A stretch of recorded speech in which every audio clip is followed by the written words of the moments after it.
स्वागत है तमारू फरी एक आजना विडियोनी अंदर मित्रों। आजना आ विडियोनी अंदर आपणे आजनी भारे आगाही विषे वात करीशुं मित्रों। तारीख थई छे 30/10/2025 ने वार थयो छे मित्रों गुरुवार।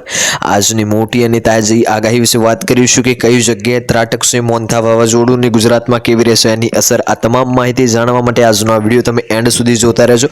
અત્યારના આગામી કલાકોની લઈ સાંજથી લઈ આજની રાત્રિ સુધીના તાજા હવામાન સમાચાર જાણીએ તો દોસ્તો અત્યારે વાવાઝોડાને ત્રાટકવાની શરૂઆત કરી દીધી છે અને ત્યારે જાણી લો કે કેટલો કિલોમીટર ઝડપી વાવાઝોડું ત્રાટક્યું ગુજરાતમાં। વાસીઓ આવનારી 3 કલાકની લઈ થઈ જજો તૈયાર, કારણ કે અત્યારે હવામાન વિભાગ તરફથી આવનારી 3 કલાકમાં જાણીશું ગુજરાતમાં કયા કયા જિલ્લાઓની અંદર અતિ ભારે વરસાદ પડવાનો છે ને લઈને હવામાન વિભાગ તરફથી દોસ્તો અત્યારે જે છે લેટેસ્ટ આગાહી આપવામાં આવી છે। થોડો જે છે પણ વિડીયો દોસ્તો સ્કીપ કર્યા વિના અંત સુધી જોવાનું રાખજો, કારણ કે ગુજરાતમાં આવનારા 3 થી 4 દિવસ મોટો ખેલ જે છે માવઠાનો માંડવાનો છે। એવામાં પાછલી જે છે કલાકમાં અરબી સમુદ્રની વરસાદી સિસ્ટમ દોસ્તો મજબૂત બની છે અને જેમાં મોટા સમાચાર આવી રહ્યા છે કે આપણા ગુજરાતના સૌરાષ્ટ્રના વેરાવળના દરિયાથી અરબી સમુદ્રની અંદર 360 કિલોમીટરના અંતર ઉપર અત્યારે જે આ સિસ્ટમ જોવા મળી રહી છે અને જે સવારે જે છે 11 થી લઈને 12 વાગ્યાના બપોરના સમયગાળા દરમિયાન દોસ્તો મિની વાવાઝોડાની અંદર પરિવર્તન થઈ ગયું છે।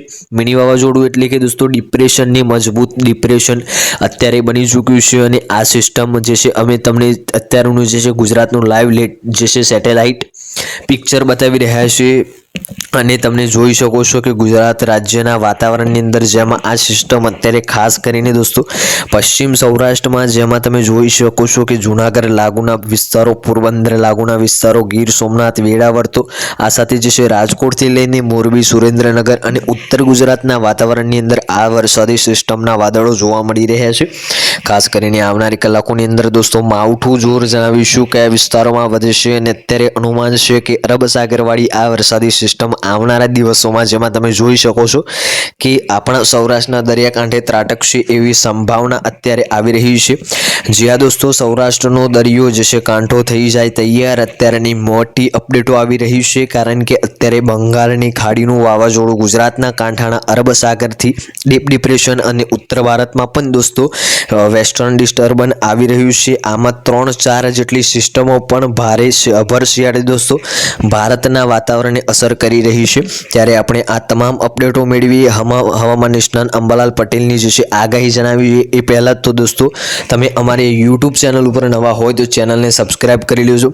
વાત કરીએ તો સૌથી પહેલાં તો તમને જે છે દોસ્તો ઉપગ્રહ ઉપરથી ભારતનું સેટેલાઇટ પિક્ચર બતાવી રહ્યા છીએ અને જેમાં તમે જોઈ શકો છો કે અત્યારે સૌથી પહેલાં આપણા ગુજરાતના જે છે લગોલગ અરબ સાગરમાં આવેલા સિસ્ટમ અંગે જે છે માહિતી આપીએ તો તમે જોઈ શકો છો કે ગુજરાતથી દૂર અરબી સમુદ્રની અંદર દોસ્તો અત્યારે ડીપ ડિપ્રેશન મજબૂત થઈ ચૂક્યો છે અને આ સિસ્ટમ અત્યારે ગુજરાતના સૌરાષ્ટ્રના કેટલાક ભાગોમાં ભારે માવઠું આપી રહી છે। પાછલી 24 કલાકના વરસાદીના આંકડાની વાત કરીએ તો દોસ્તો અમરેલી, રાજુલા, ગીર સોમનાથ જેમાં સુત્રાપાડા લાગુના વિસ્તારોમાંથી 8 ઇંચથી લઈને 6 ઇંચ સુધીનો વરસાદ છે। તો જૂનાગઢ શહેરના દરિયાકાંઠાના જે છે માંગરોળ, વેંથલી, કેશોદ આ સાથે માળવાદ તો પોરબંદરના કેટલાક વિસ્તારોમાં આમ લગભગ સૌરાષ્ટ્રના ઘણા જ ભાગોમાં હળવાથી મધ્યમથી લઈને ભારે વરસાદની અમુક વિસ્તારોમાં ભારે અતિભારે વરસાદના માવઠાઓ પડ્યા છે। અત્યારે પણ તમે દોસ્તો લાઈવ સેટેલાઇટ ઇમેજથી અંદર ગુજરાતનું જે વાતાવરણ બતાવી રહ્યા છીએ અને તમે જોઈ શકો છો કે સૌરાષ્ટ્રના કાંઠાના જે અરબી સમુદ્રમાં છૂટા પડેલા આ સિસ્ટમના વાદળો છે અત્યારે પણ ભૂકા કાઢનારા અમુક વિસ્તારોમાં માવઠું શરૂ છે અને જોઈ શકો છો કે ગીર સોમનાથ જિલ્લાના કોડીનાર, જૂનાગઢ વિસ્તારોમાં આ સાથે અમરેલી, બોટાદથી લઈને રાજકોટ, પોરબંદર ધીમે ધીમે દોસ્તો વાદળછાયું વાતાવરણ હોવાનું અહીંયા જોવા મળી રહ્યું છે। પશ્ચિમ સૌરાષ્ટ્ર અને દક્ષિણ સૌરાષ્ટ્ર તો અન્ય કચ્છના ભાગો તરફ આગળ વધી રહ્યું છે અને જાણીશું આવનારી 3 કલાકની અપડેટ્સ। તો મિત્રો આજનો આ વિડીયો આપણે એ પૂર્ણ કરીશું। વિડીયો તમને પસંદ આવ્યો હોય તો વિડીયોને એક લાઇક કરી દેજો, ચેનલ ઉપર નવા હોય તો ચેનલને સબસ્ક્રાઇબ કરી લેજો અને કમેન્ટ કરીને ખાસ જણાવજો આજનો આ વિડીયો તમને કેવો લાગ્યો। મળીશું આગળના વિડીયોમાં, ત્યાં સુધી જય ભારત, જય હિન્દ।